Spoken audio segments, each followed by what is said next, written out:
18 million an hour, talk about what you've created, but how many employees do you have?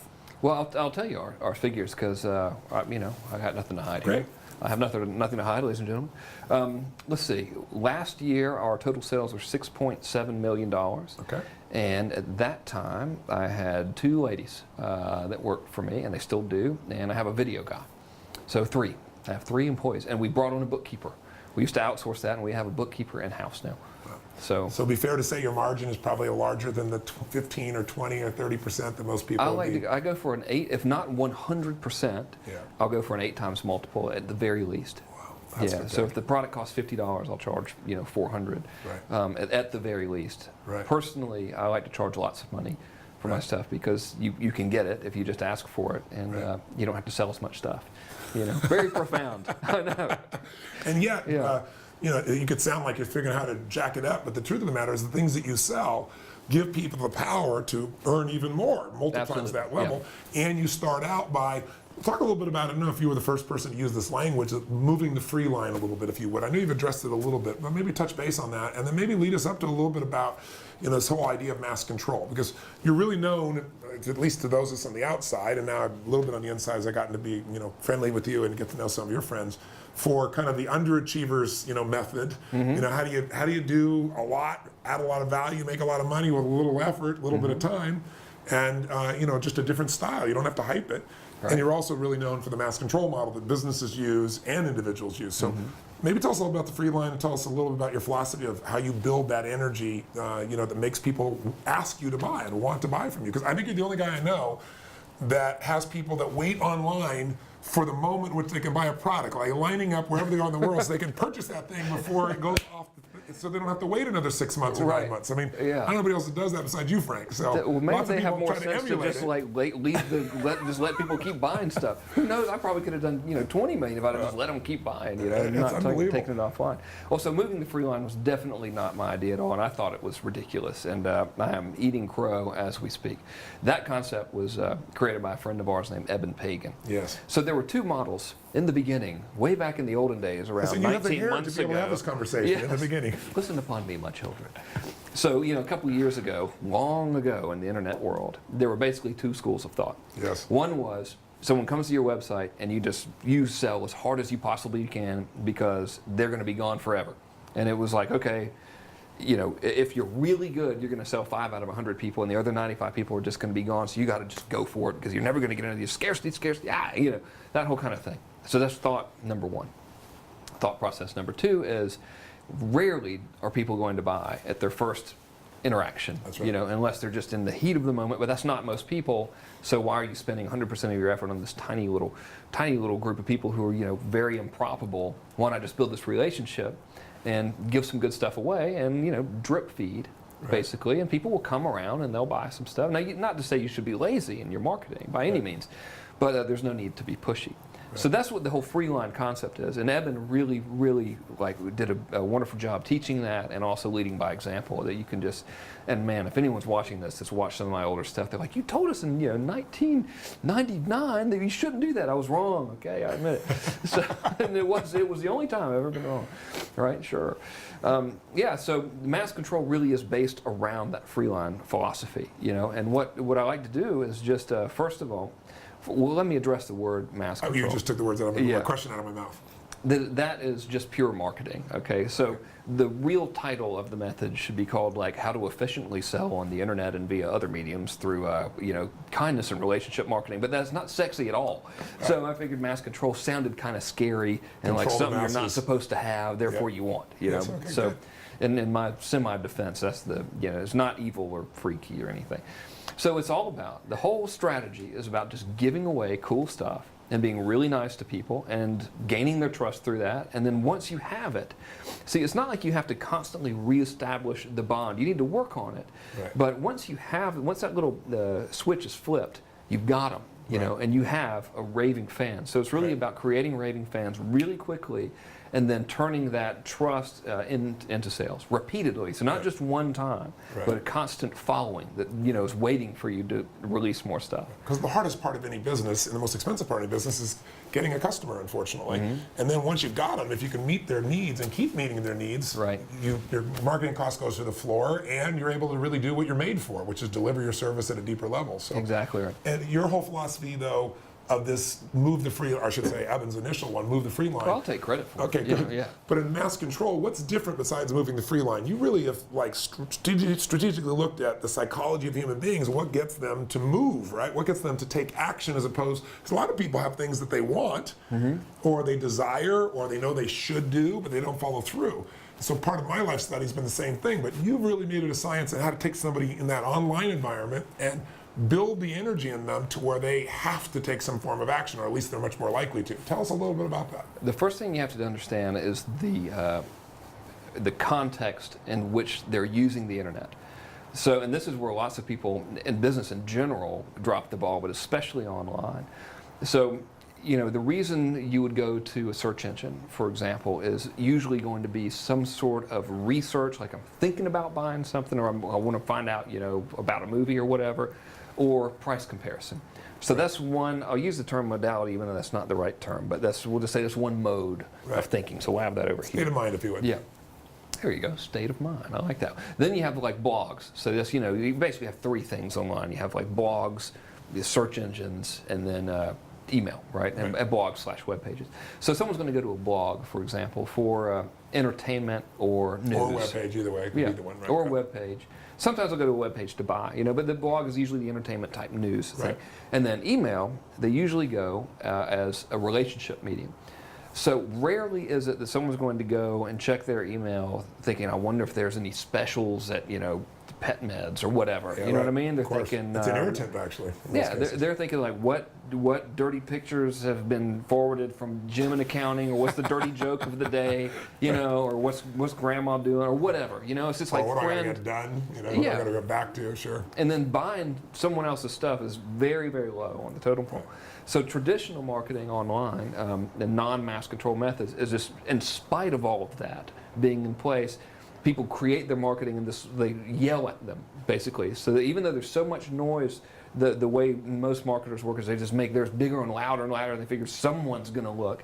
And by sheer volume of communication, we're going to get a few, and that's pretty good, because if we talk loud enough to enough people, some people are going to buy our stuff.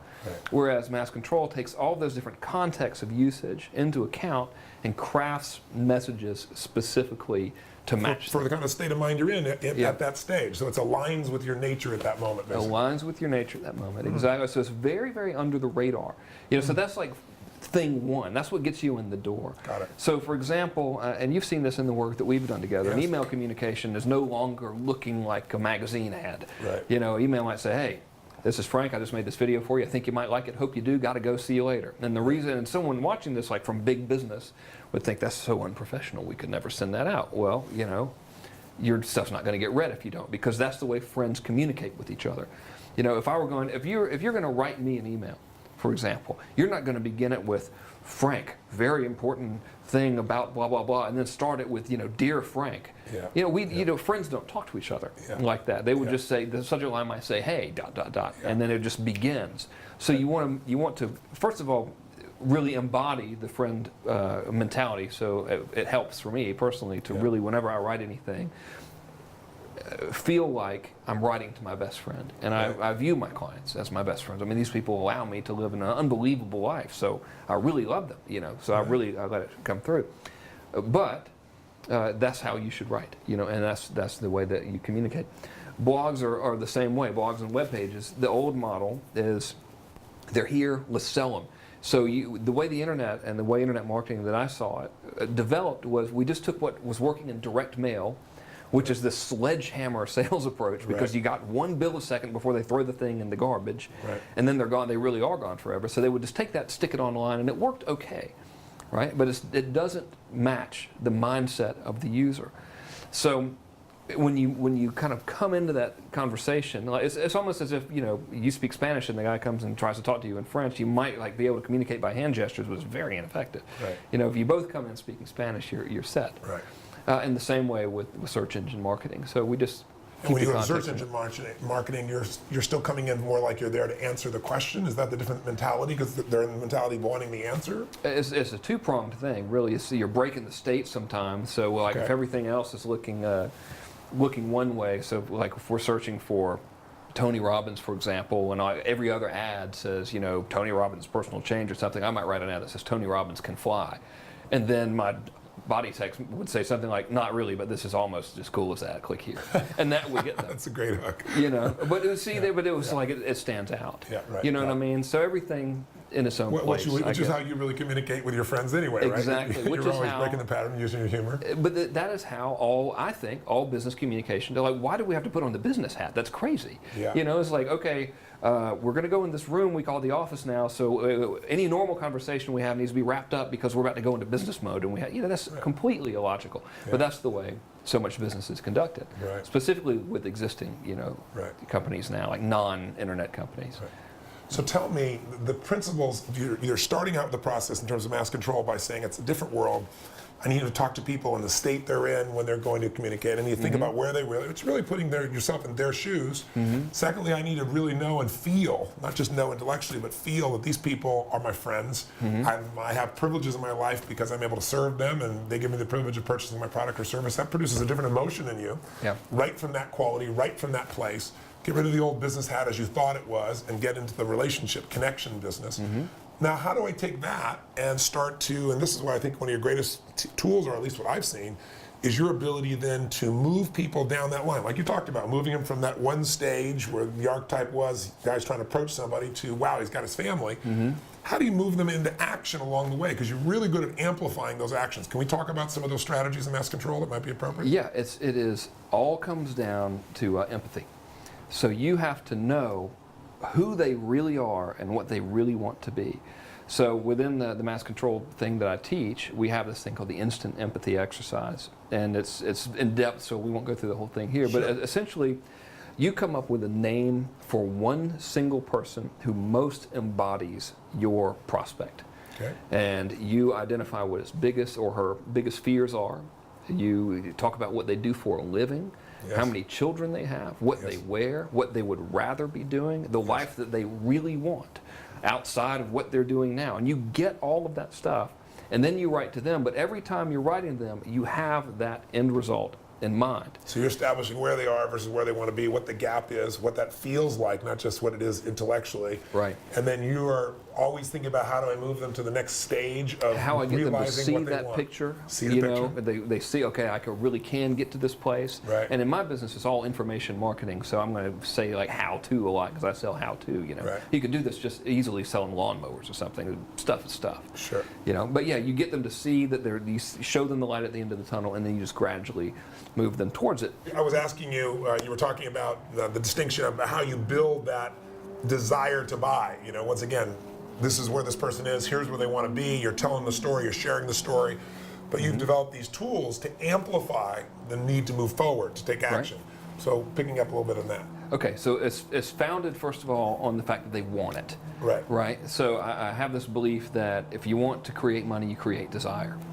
So one thing, again, if you want to create money, you create desire. Exactly right. Desire meaning in your clients and your customers. Is that what you mean? Yeah. So if you can make someone want something really badly, then they will buy your stuff. And you really can't make somebody want something they don't want at some level. No, and I don't like the use of the word make, but that's what came out. It's clearly on the tape.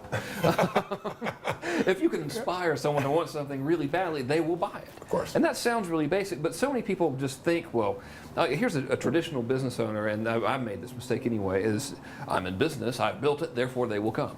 Right. So I'll put out these ads that have my picture on there and a logo with a slogan. And it's like, and I think the slogan will be something really catchy and believable, like best selection and lowest prices.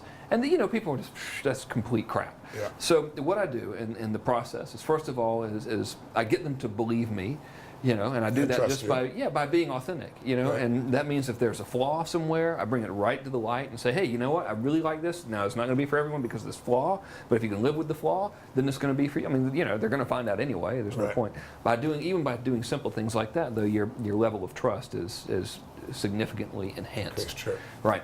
And then I do the results in advance thing, so the trust is there, right? And I create desire. And just to remind people, meaning you're giving people real value. You're able to try it, test it, it works, and so they want more. And it's a logical progression. So the logical progression is very important. Right. You know, so if back to the dating example, if we would have given advice on like, here's what you talk about on your first date, we would have lost 90% of the market because they're trying to get to the first date. Well, that's great, but how do I get Even to the approach first? somebody. Yeah. Right, So the progression is crucial in that thing. So I build desire by showing the end result. You know, I know, and in my own business, embodying the end result. So this goes back to how it's very important that you have the empathy for your customers and you know what they want, who they really are, and where they want to be. I'll tell you a story. I was given a speech in Orlando last year, and in my mass control course, we go through this instant empathy exercise, and I showed them some of this stuff, and I showed them the results that happened when I did it.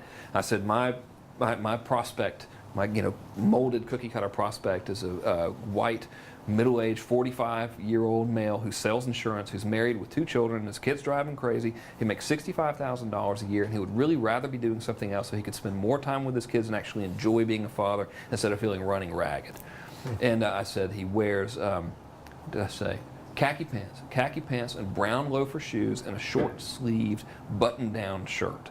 So, and this is, I mean, you got to do this. It sounds like you're like, what in the world are we talking about? But this is what, if you want to really sell to someone, you understand them. And you know their needs and their fears and their hopes and their dreams, and you use that whenever ethical, and you can do so accurately and with integrity, you use that to make the sale.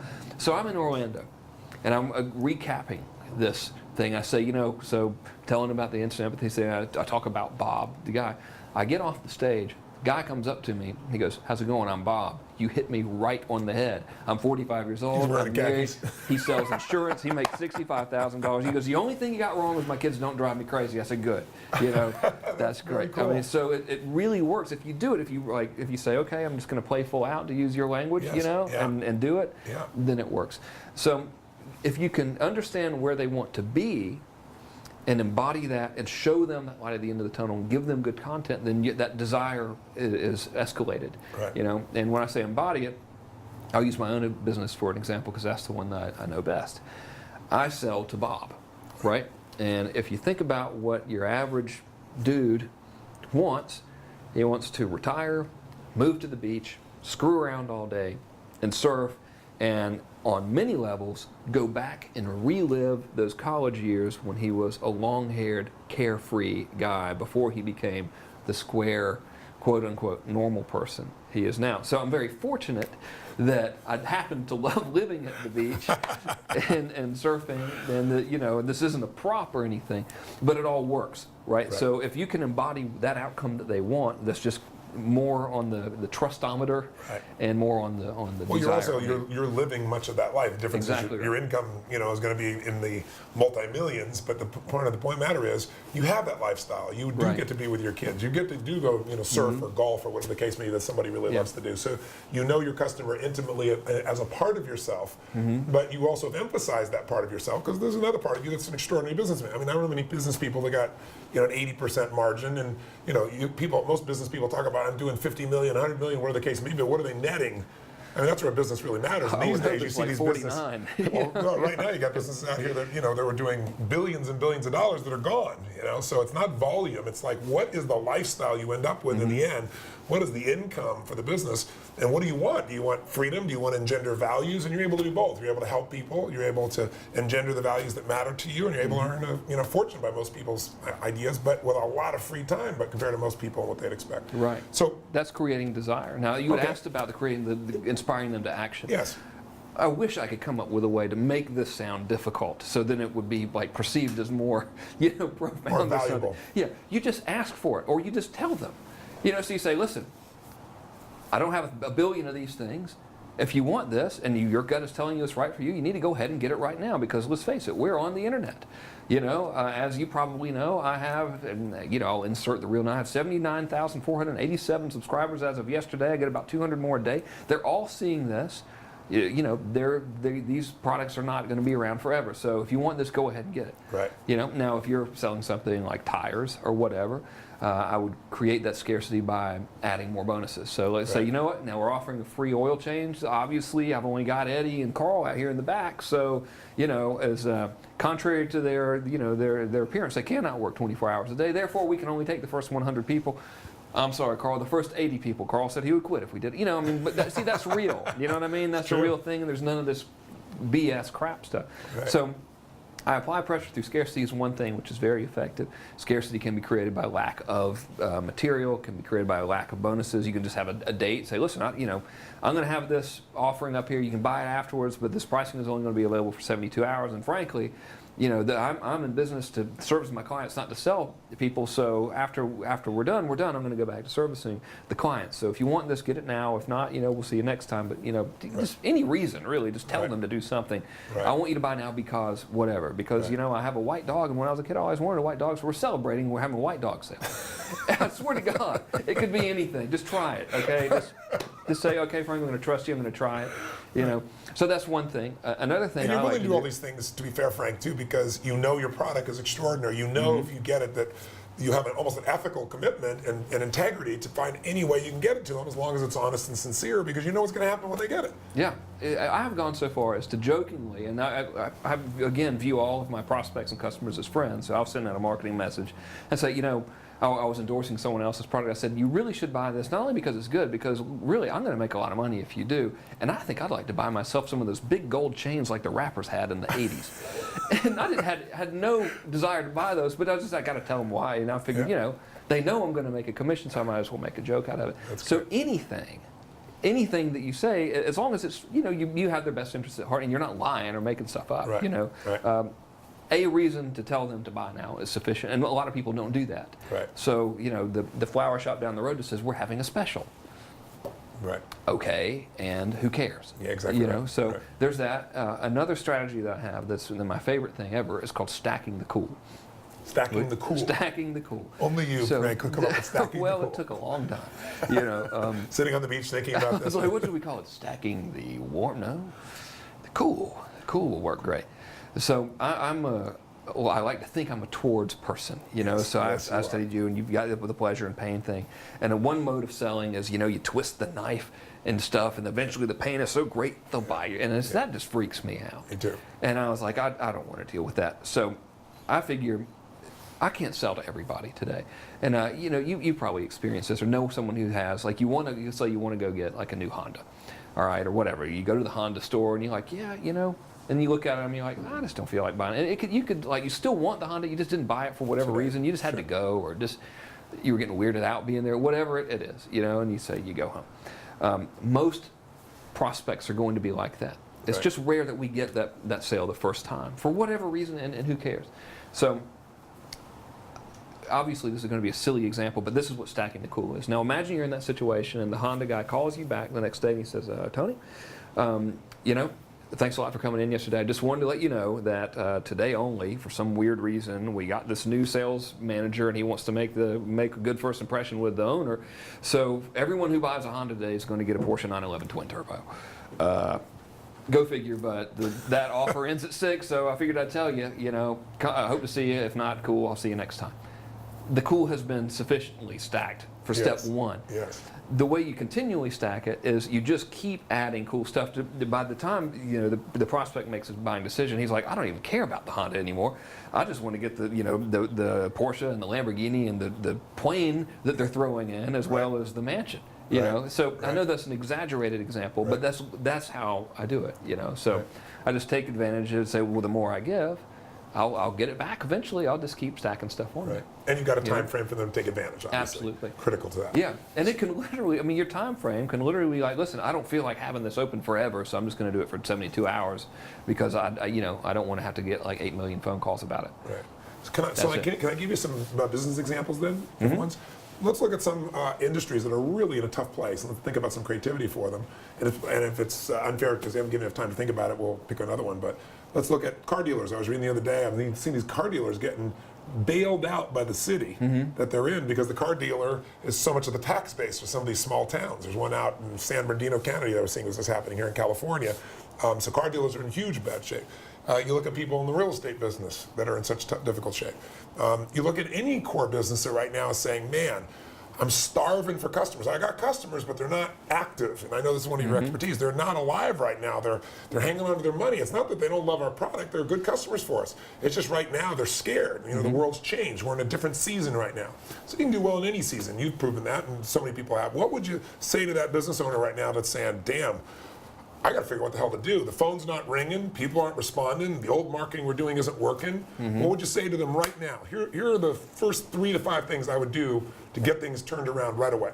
Okay, first of all, I'd tell you that you're lucky that the traditional marketing is failing you, because it's going to fail you eventually, and you might as well just go ahead and get it over with, and now you can start doing it the right way. And say why? So, well, because the riches generated from the right way and the bond that you have with your customers is so great that once you experience it, you're like, this is unbelievable. And then you get in a situation where you don't even have to really actively sell. You can say, hey, we got some stuff. And they're like, oh, come on in, it's great. Right. I mean, I think the real way to make a lot of money is you find out what people want and then you give it to them. I mean, that's pretty simple, but it's like, well, okay. It's a parody example. So, you know, you want a hamburger? Okay, hang on a minute. Here, it'll be $5. Right. So here's what they could do. We'll start with the car dealer, because I had family in the car business, and I was a car salesman for a while and was horrible at it. Right. Because they made me do all the lame car salesman stuff. In the car world, and like so many other businesses, it's all the same marketing. Okay, I actually took the best selection, lowest prices from so many car ads. Right. So every car dealer on Sunday has the full page, full color, $10,000 ad that looks exactly like everybody else's, that says best selection, lowest prices, which the consumer has been seeing now since before I was born. Right. You know, so they're like, oh, okay, well this one, you know what, honey, Martha, today I think they really do have the best selection, and today's the day. And I can tell because they've used Times New Roman size 3 font, and according to my Nostradamus handbook of car sales, today's gonna, hell no, it's not happening. So I think they should face the problem head on. So if I was a car dealer, first thing I would do is I'd send a direct response letter, 32, no, what's postage now, 48? I don't even something know. Cents, whatever, less than $1. Actually, a letter, an 8-page letter is going to cost you about $1 to mail with all the stuff, So if you got 11,000 customers or 12,000 or 1,000 or 100 customers, first thing I would do to get money tomorrow is I'd send them an offer in the mail. And I wouldn't make it look like a slick brochure. It would be saying something like, Dear Bob,